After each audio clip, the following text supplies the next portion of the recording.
In this episode, I'm joined by Paul Linden PhD, an Aikido educator who has worked on peacemaking between ethnic groups and with victims of severe trauma.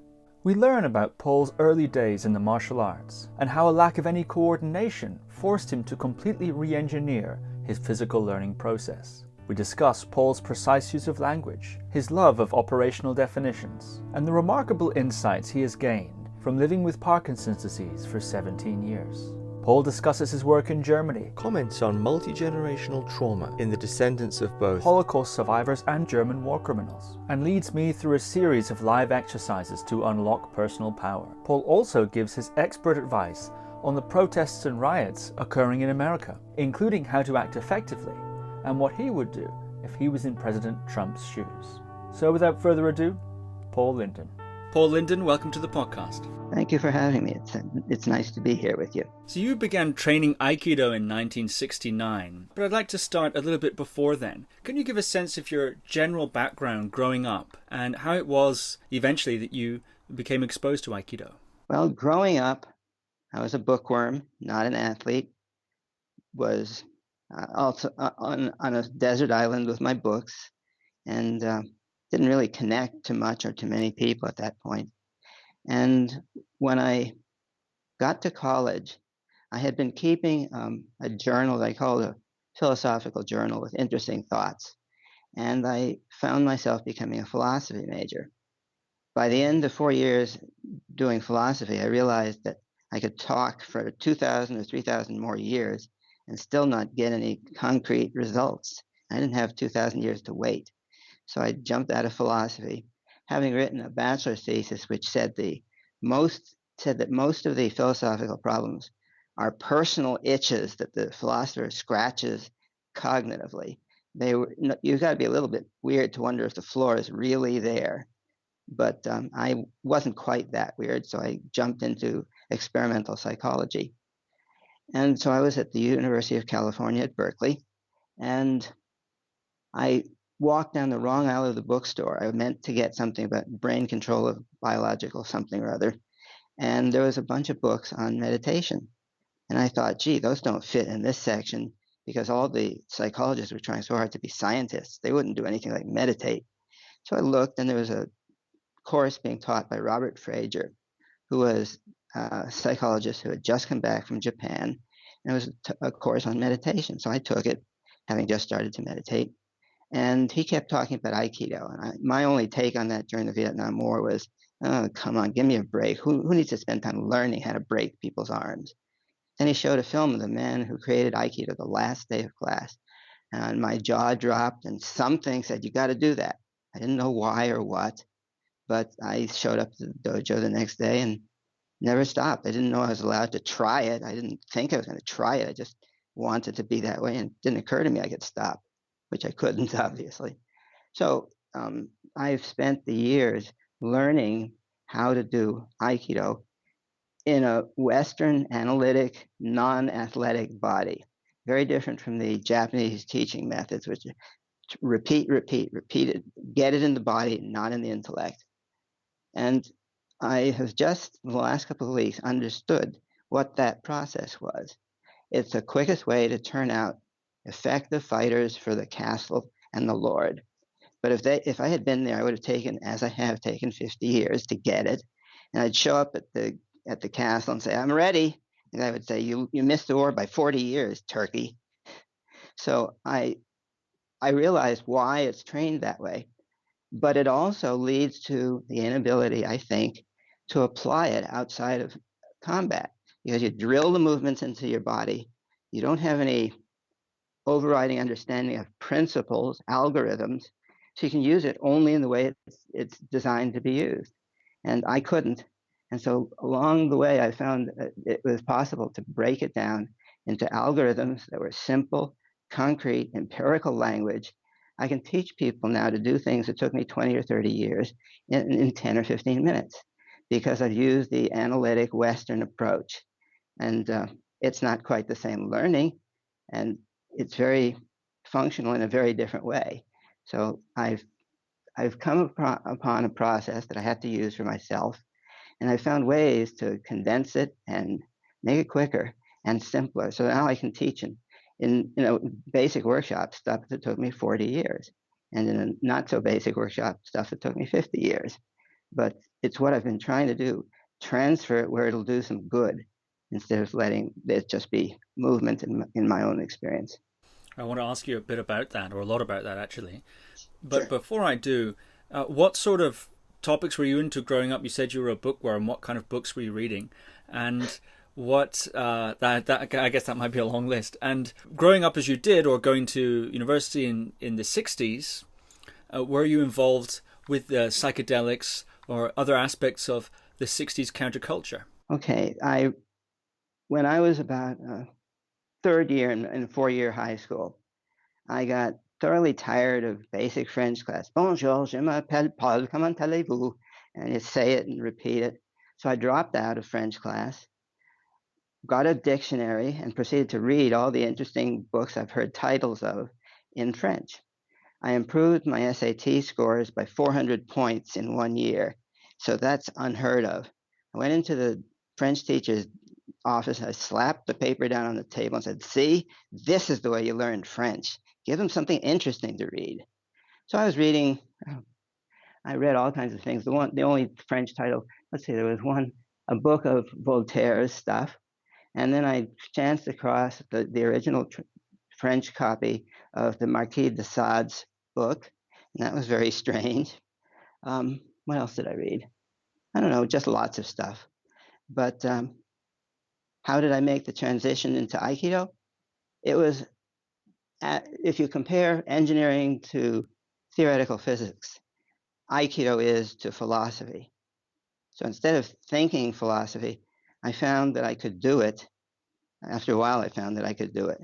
And there was more in your question, but I got distracted. What was more, please? Yeah, I asked you what sort of things you were into reading wise when you were younger. Oh yeah, and the hippies. Well, I did very little in the way of psychedelics, primarily because people would come back from these really groovy acid trips and tell me things that I knew when I was 12.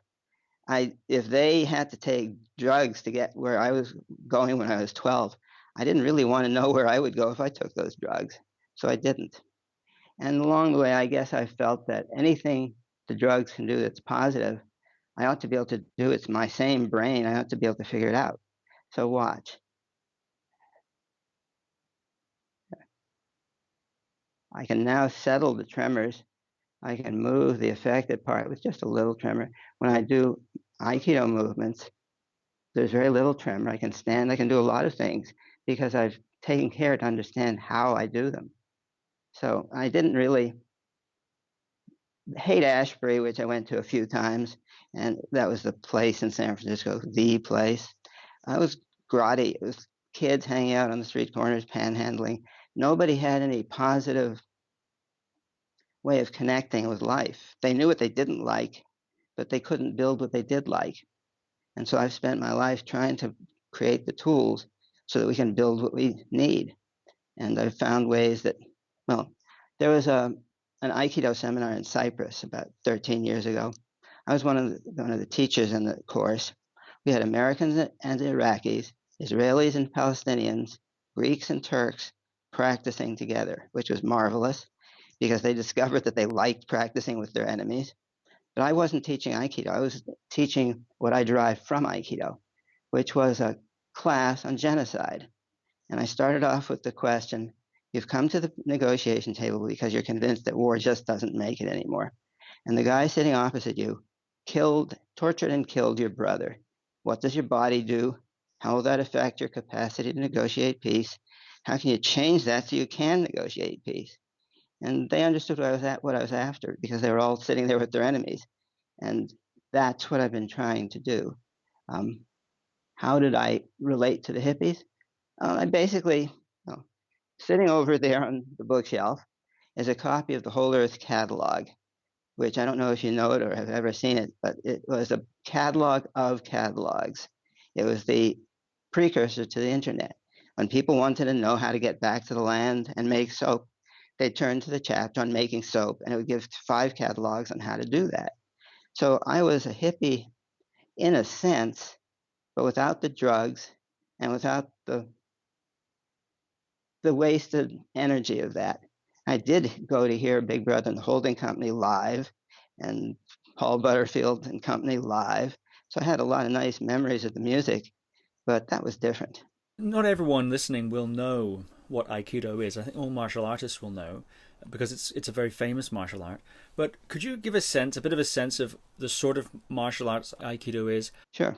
If I took hold of your wrist, I grabbed your wrist and said, "Don't let me pull you toward me," what would you do? Yeah, I'd pull back. Of course, that's the natural response. But it's difficult and takes a lot of work. Why not walk forward faster than I'm pulling? I didn't say don't go forward. That's probably what you heard. You heard me say don't come toward me. I didn't. I said don't let me pull you forward. And so Aikido is based on that idea that if you cooperate, you can do better than if you don't.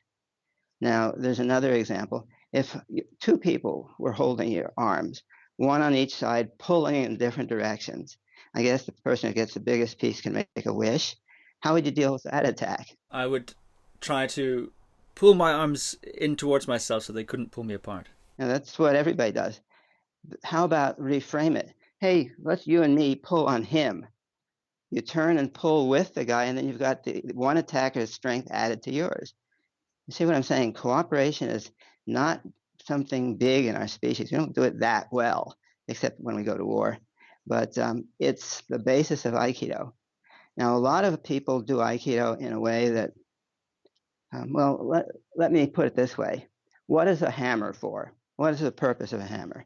To strike a nail. No, that's the purpose of the person who built and used the hammer.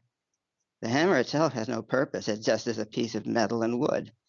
You see what I'm saying? It's a linguistic shorthand to say hammers are for striking nails.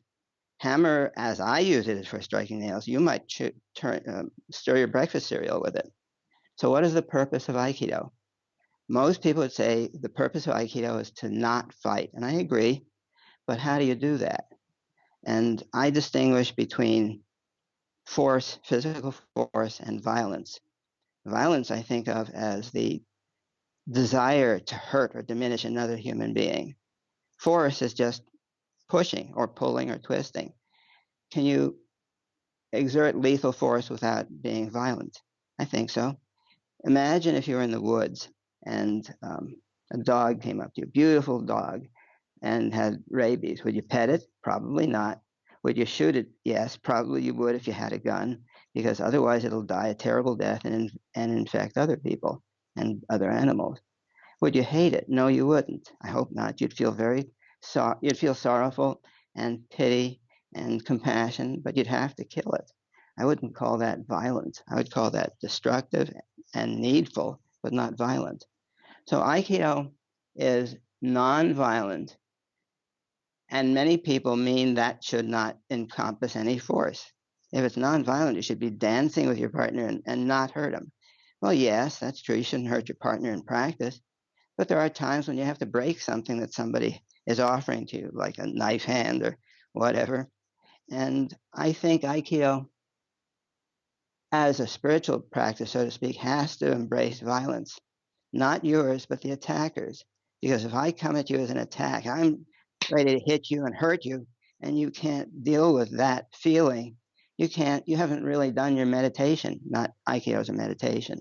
If you want to be able to protect yourself or exert force in a way that isn't violent, you have to prepare for that. You have to study it for a long time because it's flat out contrary to human nature. But we can also fly, not this way with our arms, but with airplanes. So I think of Aikido as a technology for teaching the body not to hate while dealing with whatever degree of force is made necessary. And if you don't hate and if you feel kindness, you probably won't have to fight much. But a lot of people think Aikido is a martial art, and it is, but they don't define what a martial art is. So tacitly, they're saying a martial art must be able to work to break and kill. And not necessarily. It could be a way of learning not to break and kill. And the purpose is different, and that means that you have to evaluate it differently. So if you want Aikido as breaking and killing, you can do it that way. But you'd have to say, I have a different purpose in using these movements, and so I'll structure the movement somewhat differently. So a lot of martial artists think Aikido isn't a martial art because they don't take time to define their terms as any good philosophy major would.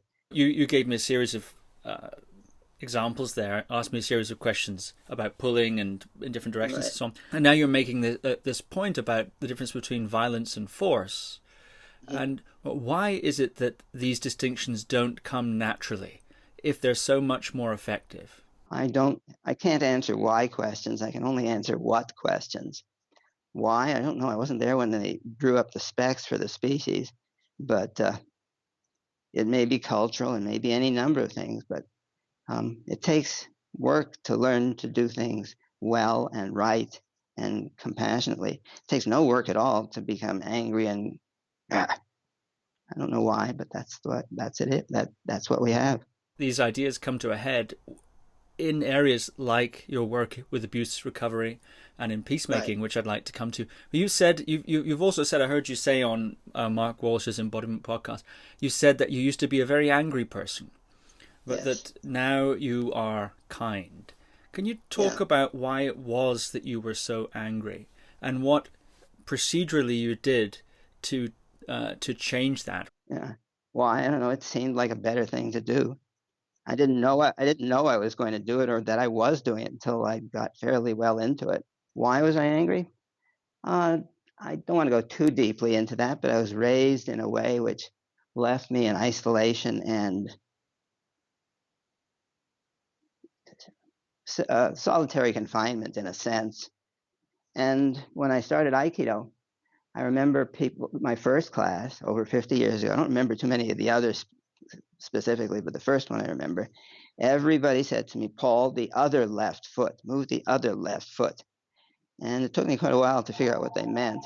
It wasn't natural to me. I remember saying to one partner, I know I'm supposed to go with you, but what do I go with? And the only thing I could think of was go with the movement. Now, that is not how it's usually taught. You're shown the technique. I don't recall anybody ever saying, go with the movement. They didn't do that. Or they did it, but they didn't say it that way, maybe. So I spent a few years sensing the movement. I got pretty good. I could tell when a person grabbed me where they were going to start moving, what their next intention would be. I could feel the micro movements of the muscles getting ready to do those movements. And so I was teaching that way. And then one day I noticed that when people were grabbed, they would look down at the grab and they would lose balance in the direction that they were looking. So I said, don't tip your head. It's like a basketball full of oatmeal. It's heavy. It'll drag you down. So they didn't. They still lost balance. Then I watched and I noticed they looked down, but they kept their head level. I said, don't look down. Your eyes are obviously as heavy as the rest of your head.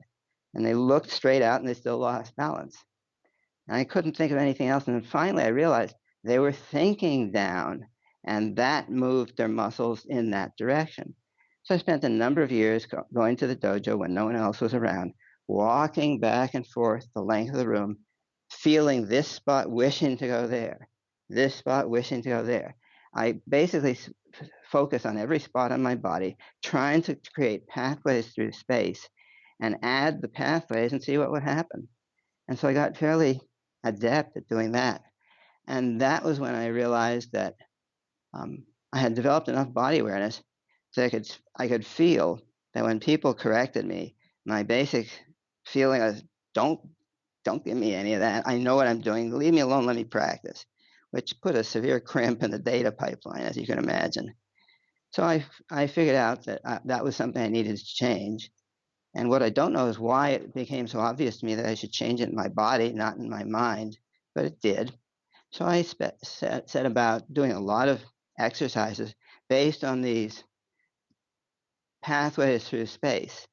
And I basically discovered that negative feelings cramped you and twisted you. And positive feelings, kindness, etc., opened your body, opened your perception, opened your movement. So I figured that if I was going to learn a fighting art, I had to be kind and perceptive, right? That's fairly obvious after 10 or 20 years. And I set about going in that direction very deliberately.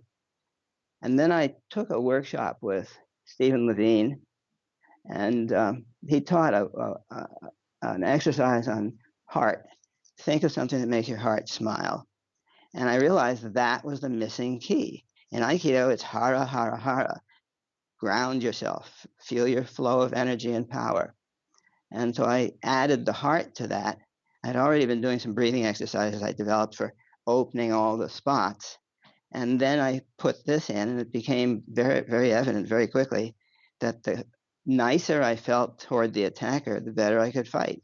Not that I would have to fight, because I was feeling pretty nice and didn't I could get rid of a lot of the causes of fighting. Not that I was ever in much of a fight, but so I basically learned to construct a body that was open, soft, welcoming, and I found that very much improved my Aikido.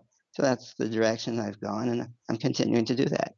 When a body like that you developed is under threat or is threatened by somebody, let's say somebody wants to attack you or in some sort of a way, physically or otherwise, does that body have the usual or typical responses of defensiveness or aggression or contraction and so on, which you then counteract or alter, or do those responses not arise? Yes. Yes to both. But no, they arise. There's always something that'll blow you out of the water. The universe is very kind that way. If you've gotten able to lift 100 kilos, it'll send you 150. Very nice for your progress. I could sum it up by saying, during one period of intense learning, I realized that life is a good news, bad news joke. The good news is that through pain and suffering, we gain wisdom. The bad news is that there's more good news coming. So there's always something that you can test yourself with. But let me give you an example. I think Parkinson's is my best attacker. Wherever I am, it goes. Can you see me here? Okay. Wherever I go, the Parkinson's is with me. I tremor when the meds run down, but if I took only the meds and didn't do the Aikido and the meditation, I wouldn't be able to do much. But here I am, 17 years into Parkinson's. I can stand pretty much on one foot, except when I'm talking about it, of course. I can move. I can do things. So the Parkinson's, when I first was diagnosed, I remember driving back from the doctor going, I was in shock. And my basic feeling was, oh my God, Parkinson's. And what I did was I spent quite a number of days going, Parkinson's, Parkinson's, And I managed to change my body's response, my response to the Parkinson, because it wasn't helping me to feel shocked and angry. So I changed myself so that I could feel that it was my personal attacker, always with me to give me constant meditation opportunities. What were the first symptoms of your Parkinson's? And I'm curious if there's any more to say about that initial period of diagnosis and the way you changed your attitude there. Mm-hmm. The first symptoms were very slight tremor. I went to a doctor and he said it's possibly Parkinson's, but it's too slight. It might be other things as well. And he said in a couple of years, you'll know. And so I waited a couple of years and I knew. And there's no real test for Parkinson's, or there wasn't at that time. The way they found out whether it was indeed Parkinson's, they'd give you Parkinson's medication. And if it's still the tremors, then it was Parkinson's. So I resisted taking the drugs for as long as I could. And then I thought, well, I'm going to shake myself to pieces. Can't be worse than being a druggie again, or sort of for the first time. So I took the drugs and they helped, but they weren't enough. And the rest of what I was doing was crucial. I ride a bike. I hardly ever drive a car. I run every day. I do Aikido, except when there's a coronavirus interdiction on the dojo, which is a drag and a half. But yeah, I've been doing what I have been doing, and it seems to be working. Was there anything more to say about the initial period? Not really. The tremors were there. I dealt with them. If I hated the tremors, I just think of it and I start. If I feel kind towards my tremors and myself, I settle down. So I learned not to hate Parkinson's. Sounds like the title of Dr. Strangelove, How I Learned to Love the Bomb. Your initial reaction to a diagnosis like Parkinson is, as you said, anger, perhaps some fear. And you're switching to kindness and so on, changing the channel in the way you're relating to the disease, is there a danger, or how do you avoid suppressing or denying those negative feelings? I don't suppress or deny them. It's a good question. People often, well, I was just watching a movie about some survivors of the Holocaust many years later, going back to Auschwitz and such. And there was one woman who embraced one of the guards who was there. He came back, so in a way, he came back too. And rather than hate him, she embraced him. And I was thinking of another movie where something like this was described. This woman was 105, classically trained pianist, still sharp as a tack, playing lovely piano. And she'd lost all of her family at Auschwitz. And the interviewer said, you must hate the Germans. And she said, no, if I hated the Germans, I'd be the one living in hatred. So it's not that you suppress it. If you suppress it, the more you push it down, the more it pushes up.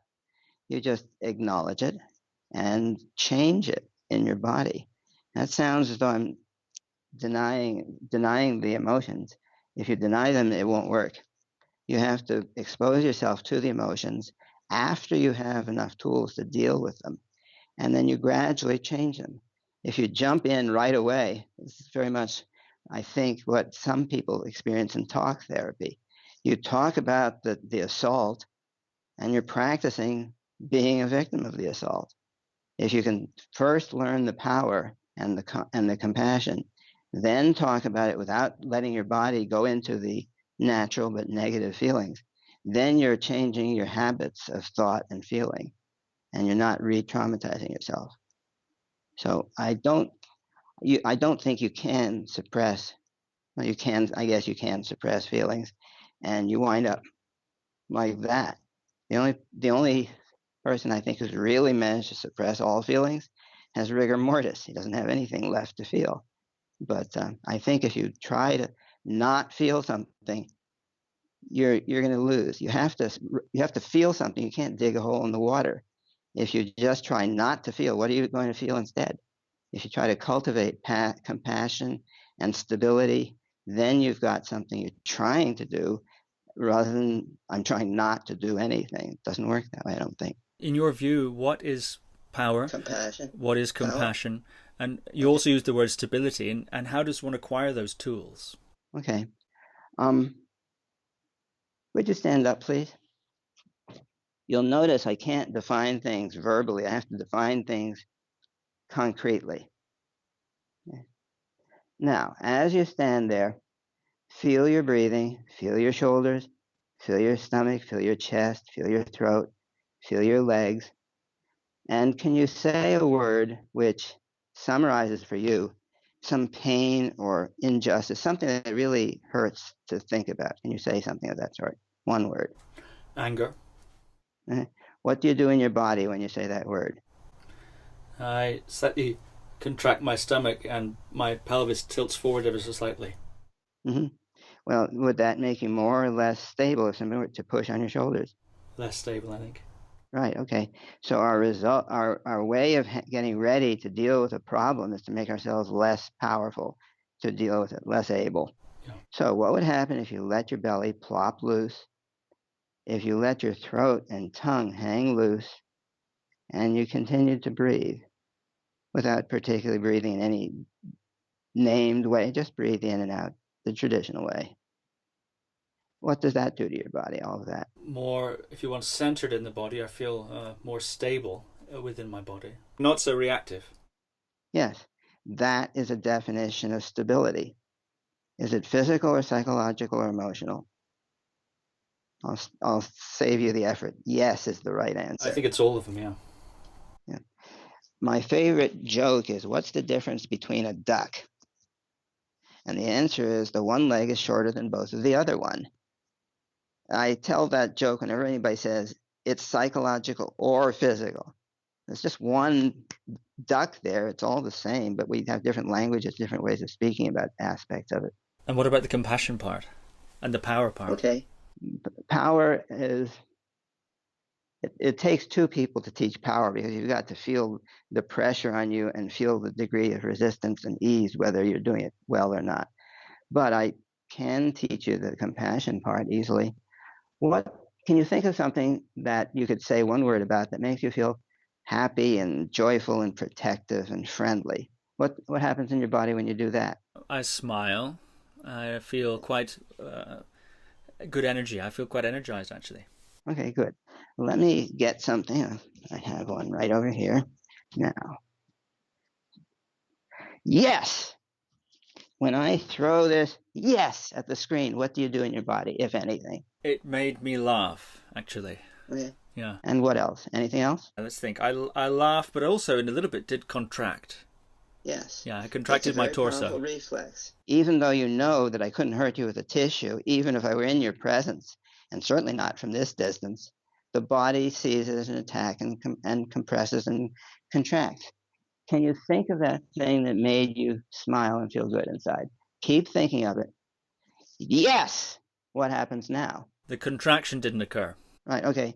Think of something that you really hate, that you want to change, that you're going to fight for. No! What happens? Yeah, I got the contraction again. Yeah. It's not that you're getting used to being attacked with a tissue. If you set yourself being ready for fighting and compressing and tensing, you will react that way.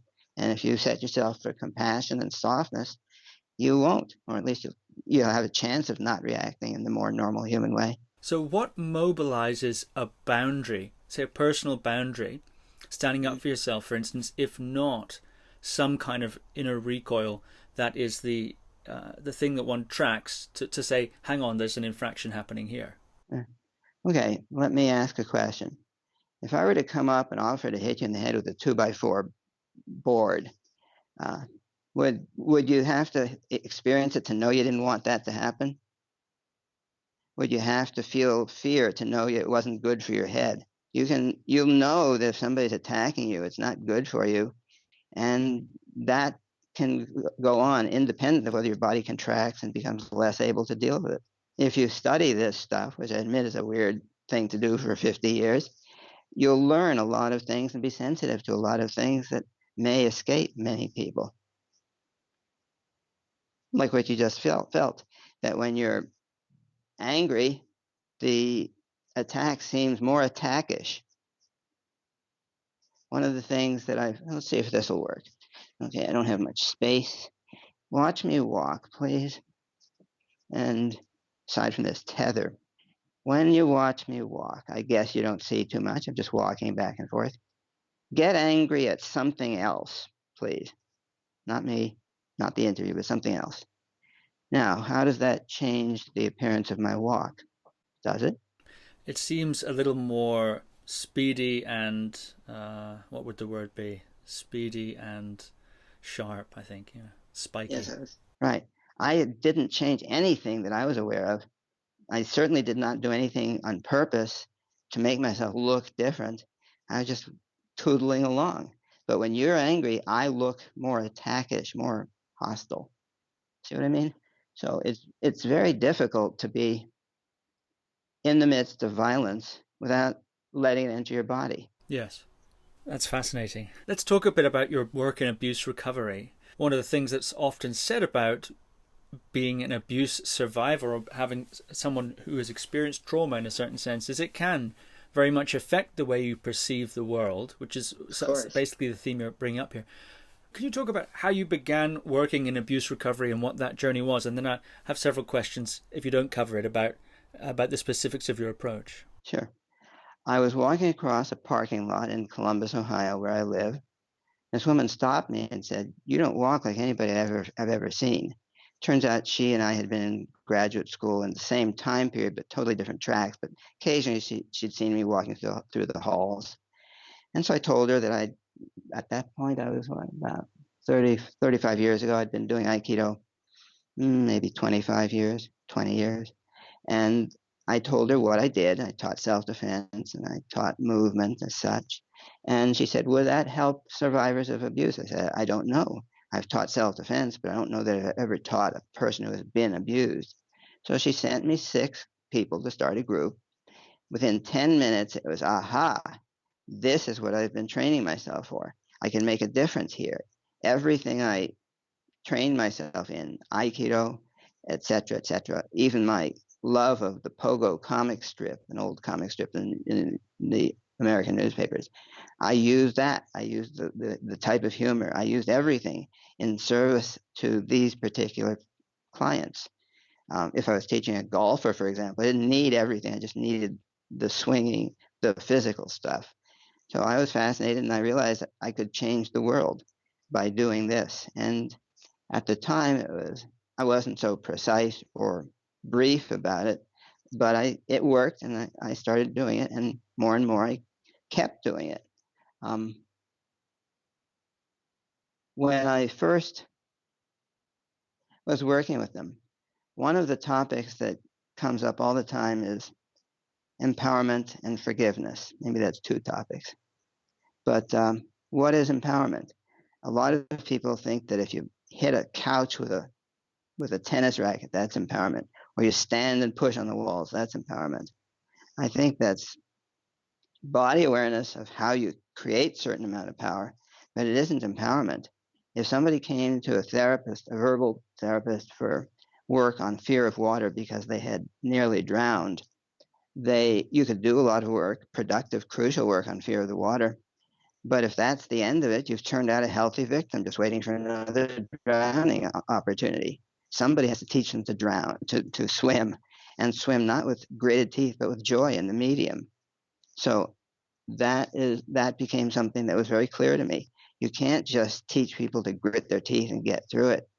You have to teach them what will give them real power, which is the ability to fight and win. Now, that is the end of a long process. I don't do that the first day. I have to teach people how to feel and how to feel this, and that. And then I'll have them say one word, uncle. And I have them track what happens in their body. Now, if they keep doing what they did when their uncle did it, they will continue being traumatized and weak. If they cannot do what their body is inclined to do and instead say, uncle, uncle, if they can say it without traumatizing themselves, then they're starting to gain some power. I had a woman who came to me because her therapist wanted her to work on forgiveness. Now, I don't know what everybody else means by forgiveness, and it doesn't really matter. What I mean by it is the ability to let go of the hatred that the perpetrator so richly deserves, because it doesn't do you any good to hate him or her. So I had this woman, and she said, you know what that son of a bitch did to me. I'm not going to forgive him. So I said, watch. I took a 4-foot stick, gave her one, gave me one, and said, hit my stick in the anger with which you'd like to hit the guy. And she hit it. I said, I'll show you what I can do when I hit it with a spirit of kindness. I cracked her stick in half. And she looked at me and said, if I can hit the son of a bitch that hard, I'll love him. See, love is stronger, but in our culture, everybody knows that, except when it counts. You don't catch Americans or many other people, I guess, saying, oh my, look what they did. I'm going to forgive them and control what they did. But you don't have to hate them. You just have to control them. Hatred is obviously more powerful and more useful than love, except when you test it in the body, it doesn't work. So I worked more and more with that. That was the first thing that I had to do, was to tell people, show people, that if you hated the person who hurt you, you were abusing your own body in a way. I wouldn't say the word abusing, but you were using your body in a way that reduced your power and increased your pain, which is clear contrary to what everybody thinks. You've got to be powerful and hit the guy. He deserves it. He may deserve it, but you don't have to hit him. You can do whatever you need, but you don't have to hate him. So I often say you can hit if you need, but never hate. So that was very clear to me that most other approaches weren't teaching the physicality of compassion and self-defense and boundary setting. So as I did that, I got more and more deeply understanding of the problem of abuse, and I realized it applied to almost everything. One of my students is a house inspector. He fell off a roof about 5 meters down to the cement driveway, and he came out of it without a scratch. Well, he had one little scratch on his left arm, but he didn't injure anything, which he was amazed by. his body took over and did the falling that we're taught in Aikido, and it succeeded. So there's all kinds of ways in which this approach of cooperation instead of antagonism can help in a lot of different areas of life. But you have to study it and work with it. And that was the thing that I found was missing in most other training approaches. They didn't deal with power. A lot of abuse survivors push away their power because they don't want to be perpetrators. They'd rather be victims. And that's actually a good, morally okay stance. If I were going to be either a perpetrator or a victim, I would rather be a victim and not hurt anybody else. But it's problematic at the least. So that was a thing that was different. And as I went farther and got better at my Aikido, the other thing that was different is I worked with the micro movements in the body. For example, I had a woman come to me. She was a nurse, and every time she lifted a patient, she tore her back apart. She couldn't lift in an ergonomically correct manner. So I watched her move. I gave her a piece of steel pipe, not long, but it was heavy. And I said, lift this on your right hand, now lift it on your left. And she realized that she was right-handed, but she couldn't lift it with her right hand. It was weak. I said, why is it important that you can lift with the left and not with the right? And she immediately, her eyes went like that. And she said, oh, after my divorce, my ex-husband attacked me from the right with a crowbar. I put up my hand to protect myself, and it didn't work, and he raped me. So I said, every time you try to exert power, you're replaying the moment of powerlessness. Let's teach you how to deal with the crowbar, and then you can let go of that instance. So I showed her how you don't go against it. You certainly don't block it in Aikido. You go with it, and in doing so, you open the person up, take their balance, and can throw them. After she did that, she heaved a big sigh, and she was done with that movement. She kept trying to do it every time she felt power, and she kept failing until she was able to do the movement the way it needed to be done, and then she was done. So I think does that give an idea of how I work and why? Certainly. Yeah, it does. Let me throw some other questions at you in that area then.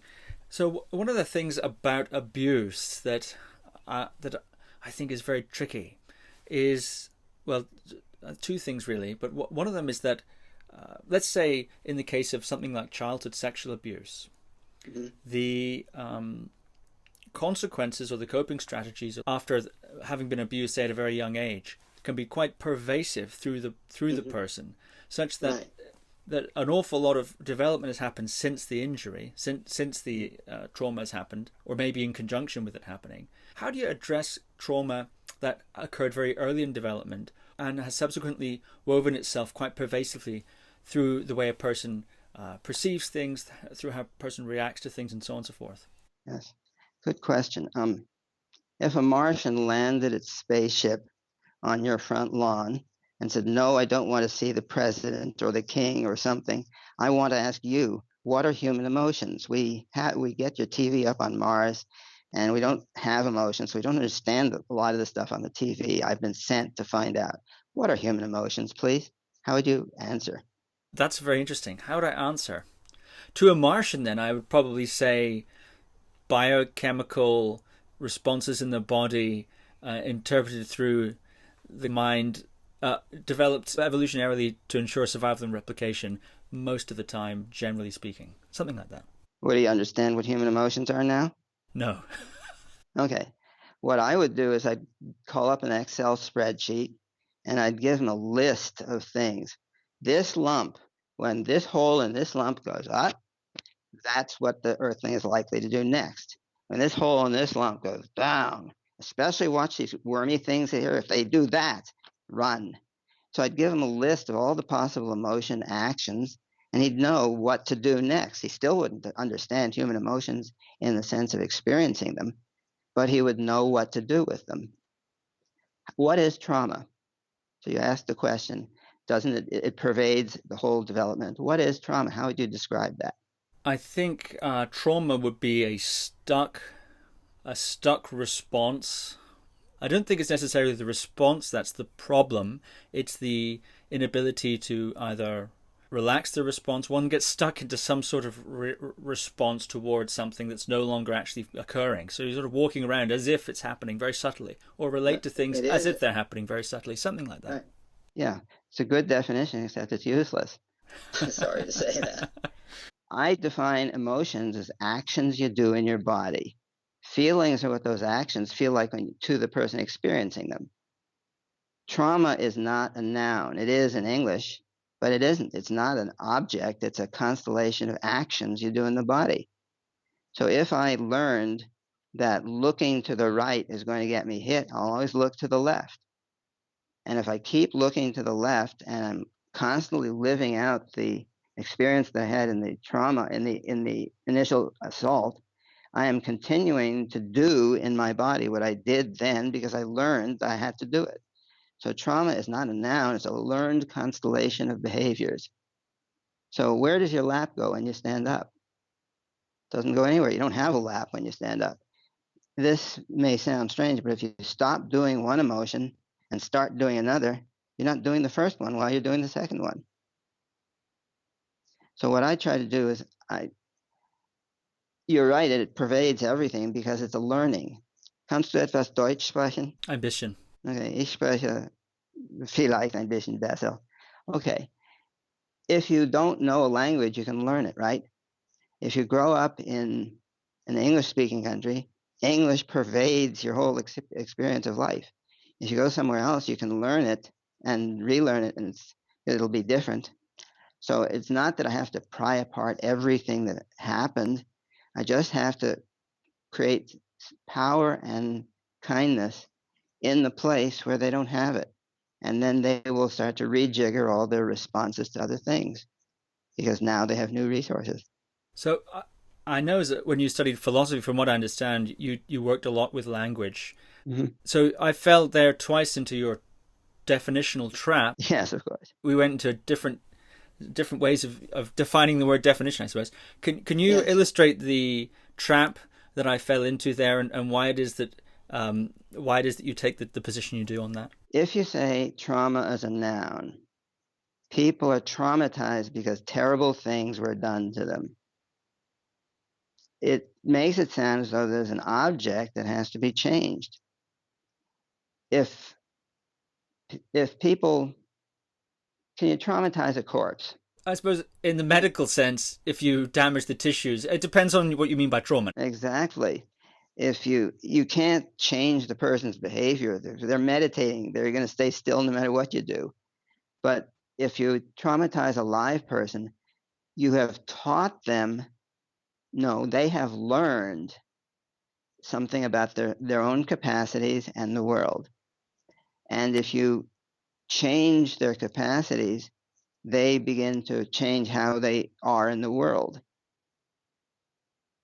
Now, the trap you fell into is, I call it the Noun-ish Fallacy. You're reifying a process and turning it into a noun. Trauma does this. No, trauma doesn't do anything. Trauma is the name of a constellation of things you do. If somebody stepped on your pet turtle, what would you feel? Sad, angry, guilty.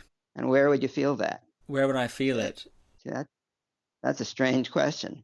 I'm supposed to sympathize with your feelings of anger and sadness. But I say, where are you doing anger and sadness in your body? And once you know where, you can change it if you wish, if you have some extra tools.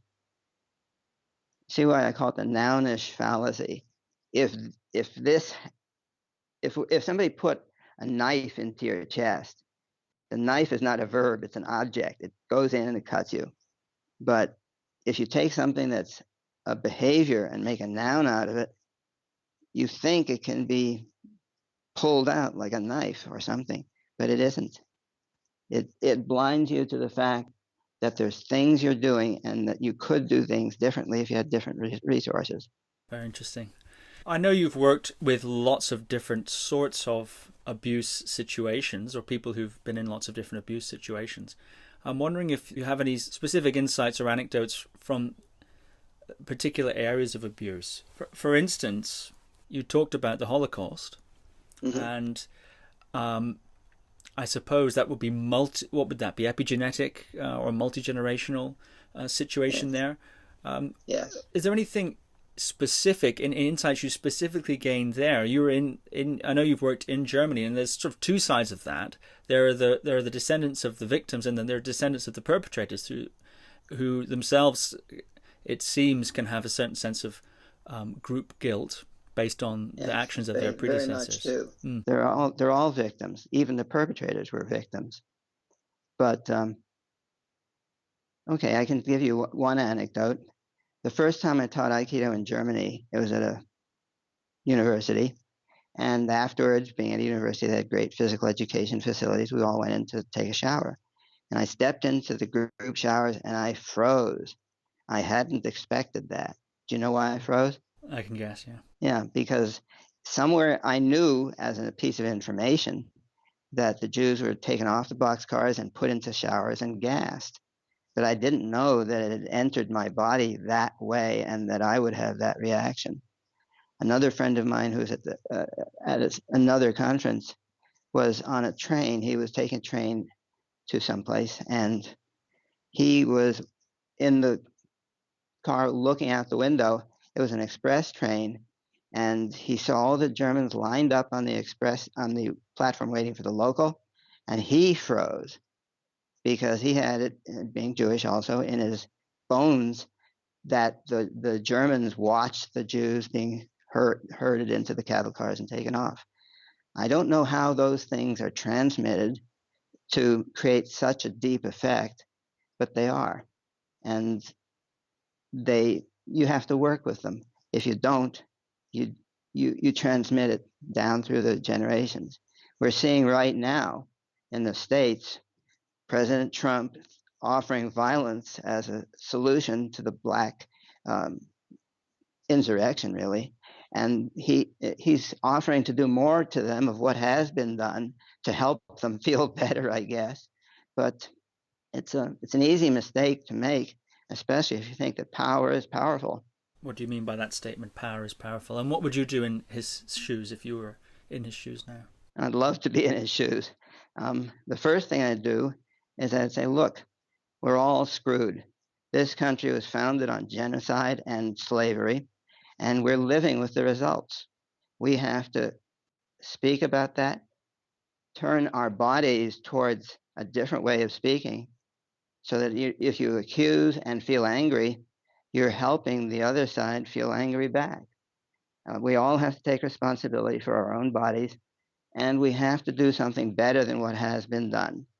And better doesn't mean throwing money at it or throwing more cops at it.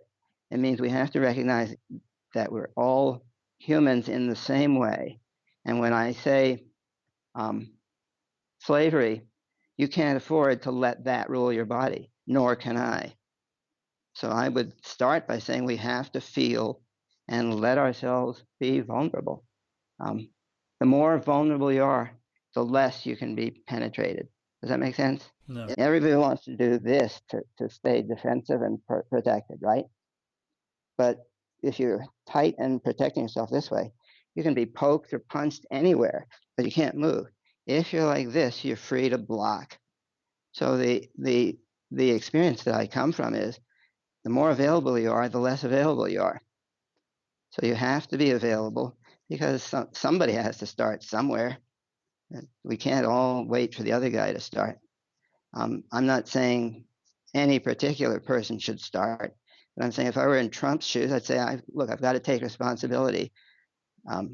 In my case, my ancestors were in the Ukraine being shot during slavery, but I've inherited the culture by growing up here, so I have to deal with it. And I can't imagine Trump saying that, or many politicians. It seems one of the narratives is that indignation or response of either indignation, rage, or guilt, depending on where you are placed, depending on whatever various factors you identify with, I suppose, or you're assigned, is the moral response to the injustice. And you're saying you can't afford to let a word such as slavery rule the body. Can you unpick that? Yes. What would you do Do you have a female in your family somewhere? Yeah. What would you do if that female were sold for hamburger meat? Would you feel comfortable eating at McDonald's or wherever they use hamburgers? Probably not. There were actual instances in the 1800s of ship's chandlers stocking long pig, they call it, in salted meat casks for the whaling ships. Long pig was humans that they caught on the street, dressed down for ship stores. People do things like that, but it doesn't help to get into feeling about that. You'd have to look at the person and, well, how do I say it? What would it be like to live inside the skin of somebody who could relate to other humans only by pickling them for meat? That would be hell on earth, I would imagine. So it's not that anybody is happy with the results. They just have different ways of living out the trauma.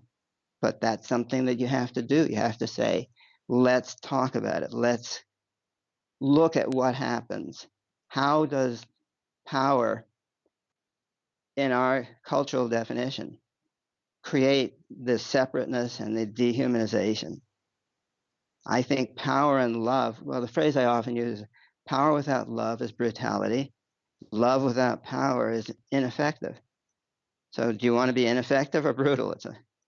It's a dumb question. You shouldn't be either. You should try to integrate the power with the love, and then you've got enough power to not hate and to work at fixing things. So is one of the keys that I'm hearing there an ability to put yourself in the perspective of the other person, even if the other person is the perpetrator? I don't know. I hadn't thought about that exactly. A lot of people do Aikido in metaphor. You turn, you put yourself in the same direction as the attacker, you see what he sees or she, and I don't tend to do that. I'm probably one of the few physiological Aikidoists. I look at what the body is doing inside and say, let's alter that. And then when people have altered that, they will come up with something that works better for themselves. I know that people like a couple people, Tom Crum and Terry, I forget his name, but there are much more famous examples of people who use the Aikido physical movements as metaphors, but they don't tend to go into the physiology as I have. I'm not saying one is better or worse, but the metaphors are obviously far more understandable as ways of changing your behavior. The reason I asked you if that was a key to your technique is when you said, imagine being a sort of person who can only relate to others by picketing them. That's why I was wondering if that's an operation that you do in your method. Yes, it is in a way. I graduated, I titrated. I don't come in there and swing a baseball bat at somebody first off. I might start with, "Hi, what are you here for?" And I'd say, "Well," and I'd look at them, and maybe that well and that look would be, "What's he doing? What's he going to do?" And then I'd deconstruct it. And at some point, I'd throw tissues at them. At some point, I'd have them pick up the tissue and throw it back. And how do you feel when you do that? Um, Aggressive. Okay, well, can you throw it with a sense of love? But love is so weak. Well, try it this way. And how does that feel? Gee, I can throw it harder when I feel loving, of course. And then we discuss why. And it's a long, slow process to build up what has to be done and how you can do it effectively. But in the end, um, almost always I work with the role play of what actually happened. So I had a client once who was raped by her cousins when she was little, and she was in mid-20s, and when she worked with me. And after the first session, her mother phoned me, and I couldn't talk to her mother without a signed release from the person. But she said, "You touched my daughter." I said, "Of course I did. I teach self-defense. I have to touch her to teach." And I described generically what I do. And she said, "It sounds reasonable. If you hurt her, I'm going to have your head." I said, "You should." Okay, so we went along. Then it came time to do the self-defense 5 or 6 months later. She brought her mother in I always ask people to bring in an umpire or a chaperone or whatever you call it. And I showed the woman how to escape a pin by not touching her, just by doing it. Then I said, would you like to try it? And she said, yes. So I lay down on top of her, started choking her, and she threw me off. I sailed halfway across the room, and she sat up with this great big smile. Said, let's do it again. And we did it a few more times. She sat up, and she had this glorious smile, and she was free by her own efforts, not by somebody else helping her. And her mother, with tears down her face, said, now I know why you work the way you do. But until then, she had never experienced anything like it. One thing I'm hearing a lot, seeing as we're on the topic of the current situation in America, as it is in June 2020, I'm hearing some people say love hasn't worked. Well, they don't say that exactly. They say peace hasn't worked. Right. Now's the time for insert whatever they think it's the time for. What would you say to people who are concerned that love, peace is not strong enough to protect oneself or to ensure one is not treated in the same way as before? Love, I've heard someone said that peace and love are not inconvenient enough to the perpetrator to make them change. I've heard that kind of thing. And the thing we have to do is inconvenience those who benefit from the system of so and so forth, to the extent that it's uncomfortable enough for them to change. If they're not uncomfortable, they won't change. I'm hearing this sort of narrative a lot. How does that strike you? Right. Well, they're right. But remember, a few moments ago I said love without power is ineffective. Power without love is brutality. Love in John Lennon's "All We Need Is Love." Da da da da da. There are many philosophies of love and mercy, but without power, you can't do anything with them. Power, I think, is the ability to exert control over what happens to you. There are many ways of doing it. There are many levels of it, but power without love is usually unethical. Love without power is useless. But if you join the experience of love and power, if I were there, I could show you in very clear experience what it feels like to do a powerful movement lovingly. Actually, maybe we could do that right now. Let me get something. I'll be right back. Oh, I have it here. Okay. This is a good example. Do you have a towel handy? Okay. This usually happens at the halfway through a workshop. So we'll see if we can jump into it. Okay. Put the towel in both hands behind your back and hit something, a chair, whatever that's safe in front of you. Okay. I can see you're a movement person. You hit from the hip sockets. That's good. Can you hit with a spirit of anger? What does that do in your body? It feels kind of good, actually. Mm-hmm. It feels energizing, but it definitely makes me want to hit some more. Okay, and what does, you notice you haven't answered my question. You said it feels good, but what are you doing? How does the movement change when you do it angrily? I feel, in the aftermath, I feel tension in my hips and tension in my arms and in my torso and a tingling on my skin. That seems to want to, it would seem to, if I was to let it go, I would hit again from that. Right, okay. Can you start from the same position and feel love in your body, whatever you did, whatever you thought of to feel love? Now, let's suggest that you do much the same movement, you hit the chair or whatever, but you do it in a flowing, sweeping, loving, fast way. Can you do that? With still power? Yeah, I don't know. Let's see what happens when you do it fast and soft and hard. Fast and soft and hard. Okay. What happens? Oddly enough, I think the kinetic chain was better. Yes, it was. Yeah. I could see it and you could hear it. What did you hear different about the strike? It felt greater penetration, more solid strike. Okay, so if you're going to strike, would you want one that felt good in the sense of being tight and useless, or would you want one that would actually do the job that you needed to do? Yeah, and in the aftermath, I think I can tell that a lot of my first angry strike actually ended up in my body. Yes, of course. The tension and the energy I felt was, I think, the energy of my strike in my body, whereas now I feel like I've discharged the power of the strike into the chair. That seems to be a difference. Exactly. Mm-hmm. Do you know what operational definitions are? I think it's the way you define a term based on based on its function or something like this. Yeah, quantifiable, measurable, observable, concrete. Okay, so if I were to be studying liking of cherry pie, how would I define liking cherry pie? What you mean by it is the guy looks at it, more, more, more. But that doesn't give you anything measurable that you can work with.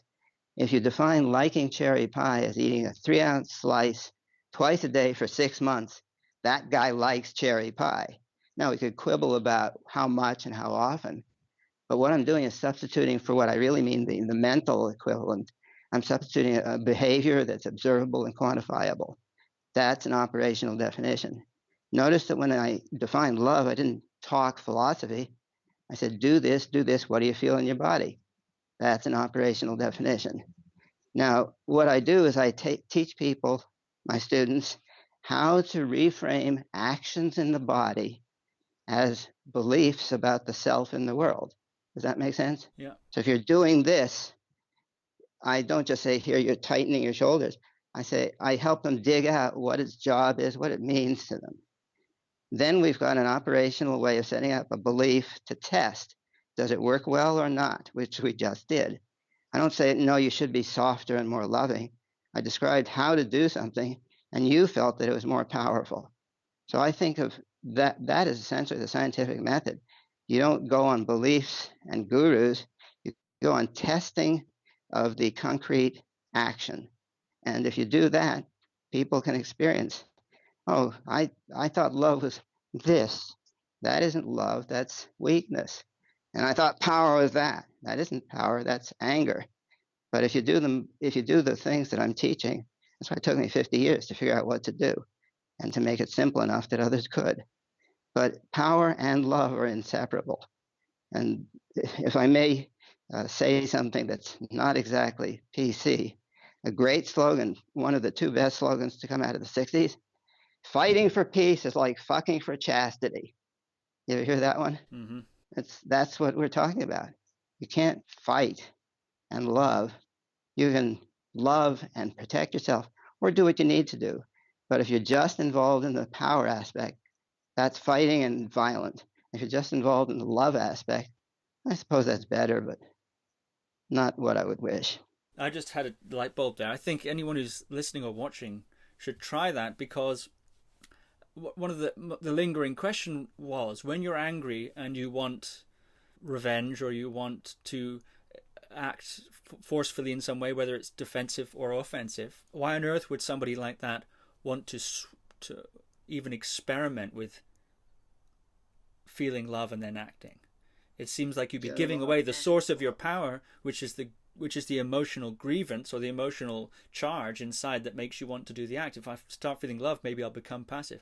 But then the interesting thing is, when I tried it, I could tell there's such a difference in the force transfer that if my motive was to really hit that chair, for whatever reason it's wronged me somehow, it's a very convincing demonstration, because if I really am motivated to hit the chair, I need to let go of the anger, feel the love, and then I can really hit the chair.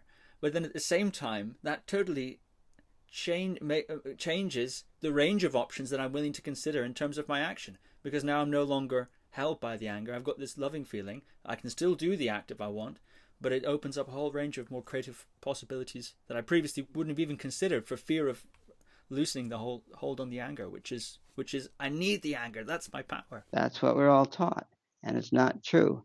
But remember, I've already described that exercise. I talked about cracking the woman's staff in half, but it didn't make nearly as much of an impression as doing it yourself. Exactly. And after 50 years, I've got hundreds of these things, exercises that will go towards one point or another. What I've done is, my first attempt at simplification was a book called Reach Out. It was about 70 pages. And I realized that wasn't simple enough yet. It took too much time, not nearly as time as it took me to learn it. But so I came up with something that's 5 exercises long. It's about 6 or 7 pages. And it gets across, in a way, almost everything I've learned in 50 years, but much more quickly, so people can use it. It's not quite as deep as 50 years of practice, I think, but it's good enough to save the world. And being a card-carrying almost hippie, I'm still trying to save the world. But you see, what I've done is to isolate the factors that enable you to do what you just experienced. And I think that's very powerful and loving. Paul Linden, thank you very much. Thank you. I must say, this is by far the best interview I've ever had. You managed to pick out the key stuff in 50 years of experience and get it elucidated quickly and clearly. Thank you very much. Thank you for listening to another Guru Viking podcast. For more interviews like these, as well as articles, videos, and guided meditations, visit www.guruviking.com.